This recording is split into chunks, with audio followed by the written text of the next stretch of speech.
Hi there, and welcome to the show. In this episode, it's all about your big idea and knowing whether or not it'll make an impact before you invest the time and energy into bringing it into the world.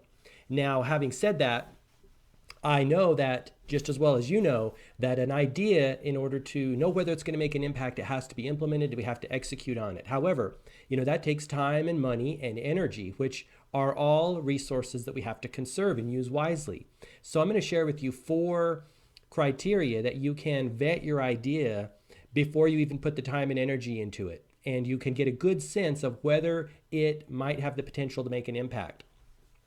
When we talk about ideas, I always think of Buckminster Fuller, one of my heroes and one of my favorite people, a great thinker, engineer, architect, he was like a Renaissance man. And every time I think about ideas, I always think of his famous quote, real wealth is ideas plus energy. I like it because it's simple and it's concise and it's really very true. The ideas that come to us come out of the ether, like Thomas Edison talked about, and we have to choose which ideas to energize. The ideas that come to you, you have to choose which one you're going to put your life force, your life energy into. Obviously, you can't put them into every idea. And let's face it, the human mind is always grabbing out of that ether for ideas. Some of them aren't very great. Some of them are even at the far end of the spectrum, really harmful, right? But we want to make sure that the idea that we choose is really amazing, really awesome, and is the best use of our life force, our life energy, because that's our solid gold right there. That's everything we've got is in the life force. That's our PowerPoint. So these 4 criteria are something that you can use each time you have an idea. You can say, hey, does it meet these criteria? And if it does, then you can move forward with a better sense of whether it's going to have an impact or not. So the first criteria that I like to look at is, do people want it? Is it something people want and need?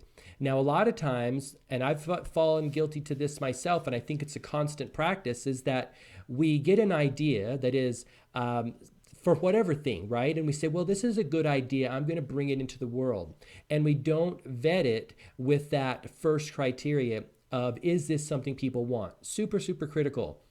Right? Seasoned business people and marketers always know, hey, you got to start with the need or the want and then derive a product from that and solve that first, rather than, and Seth Godin talks about this all the time, rather than coming up with a product and trying to sell it, find a need or a problem and try to solve it, right? So I think it's really important for that to be step one, is what need or problem do you see in the world that needs to be solved? And so once you satisfy that criteria, you can move on to step 2, or criteria 2. And that is, are you the best one to solve it? Now, not everyone is well suited to solve every problem, right? And when we look at this step 2 in the criteria is, do you have a background in this specific area? And are you passionate about it? Do you have a lot of drive and a liking of it? Do you like it? And basically, you look at your history and you look at what you want to see done in the world, the projects you want to see done in the world, the things you want to see solved. If you're really into the environment, you may want to solve problems in environment. If you're really into social matters or social injustice, maybe you want to solve problems there. But basically, you look at your environment and what you're passionate about. Because as we all know, there will be times during the fruition, bringing your idea to fruition, that you're going to want to stop. It's going to suck. It takes time to pull ideas from the ether and bring them into the real world. And it can be a process, right? It can be not a very fun process sometimes.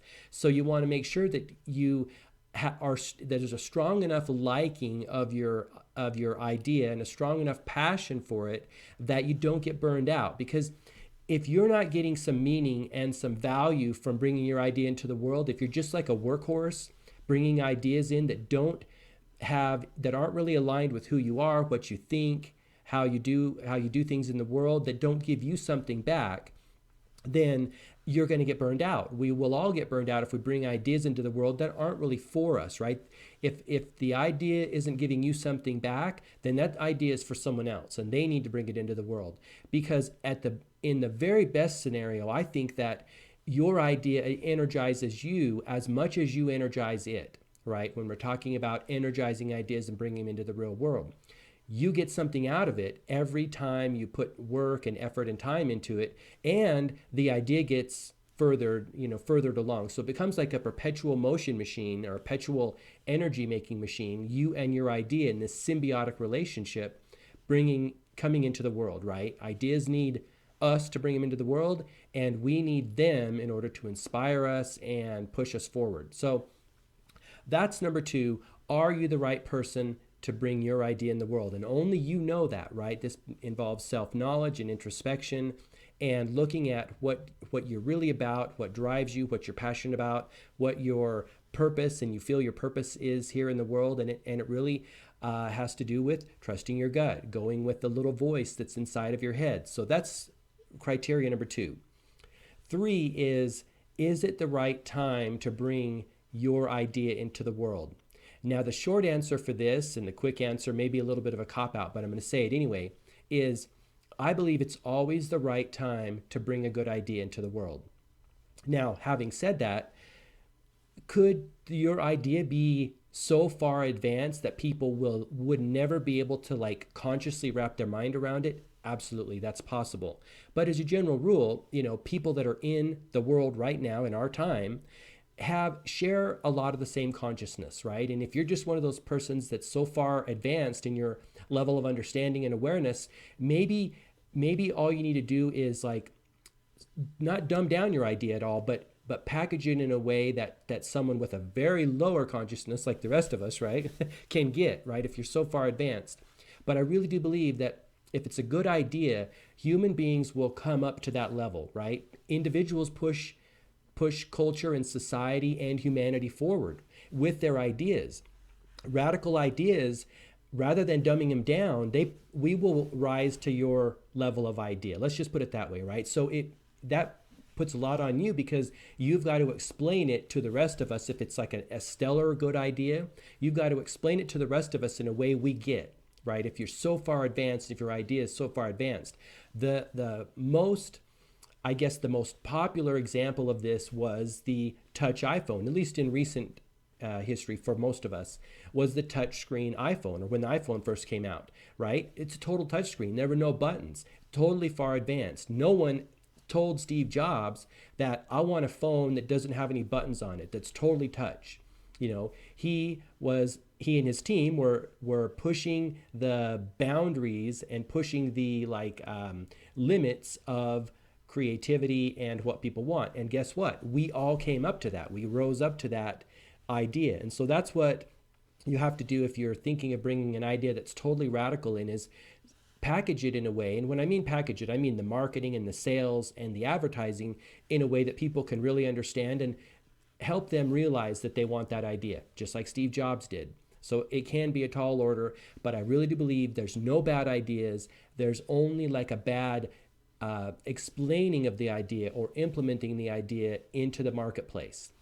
So step 4 is, can you do it in the right way? And this kind of ties in with step 3 in the sense that, again, there's no bad, if an idea is good and it doesn't succeed, you either weren't the right person for it or you didn't do it in the right way. I really believe that.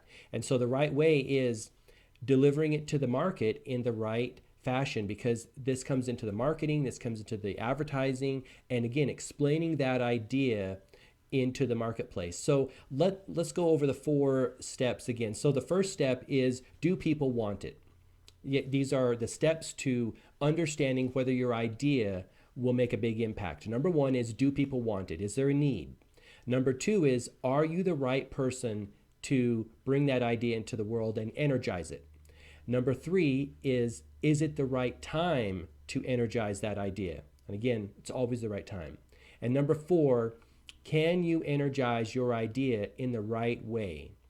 So those 4 criteria should give you a better sense of whether you should put real time, real money, and real energy into your idea. Just takes a few minutes, right? Just a little bit of self introspection, and you can save yourself a boatload of time down the road. And before I go, I want to also mention that, I like to think of this of the ideology that the idea, you have an idea and you may think it's something that you want to put your energy into, but the real question is asking yourself, is this idea worthy of my energy? Right? Is it worthy of my time and my resources? Because as human beings, we have a limited time here on earth, and we have to be discriminating of what ideas we energize and bring into the world. So I really like to look at it that way of, is this project worthy of my time? Is it worthy of my energy?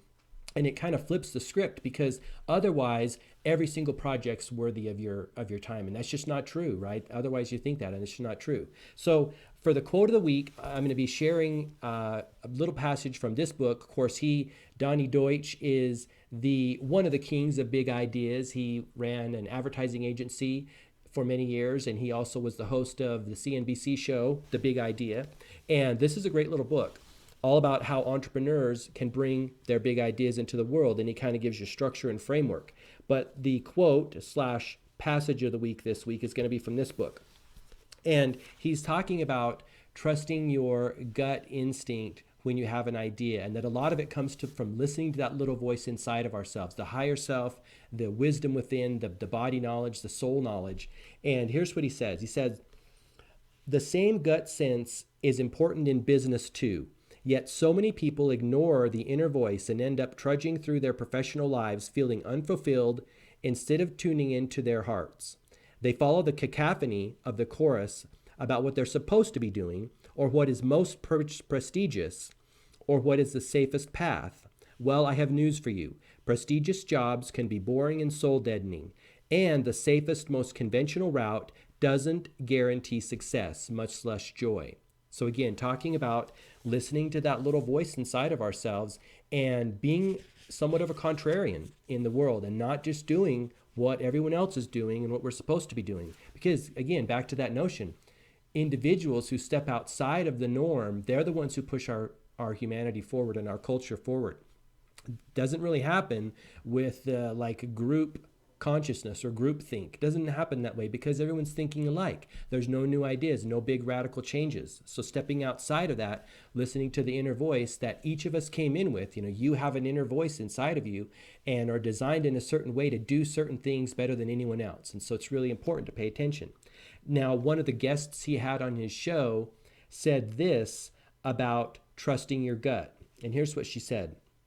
She said, if you can imagine yourself in the future looking back and feeling sad that you didn't go for it, that's how you know you should do it.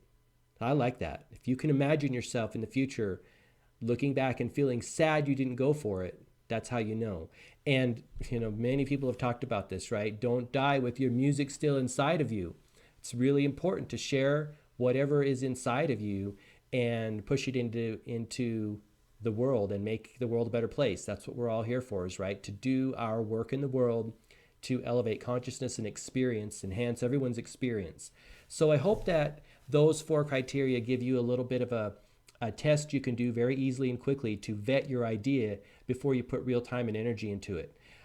Hey, I really appreciate you for tuning in as always, and until next time, all the best, health, wealth, and success. Bye-bye.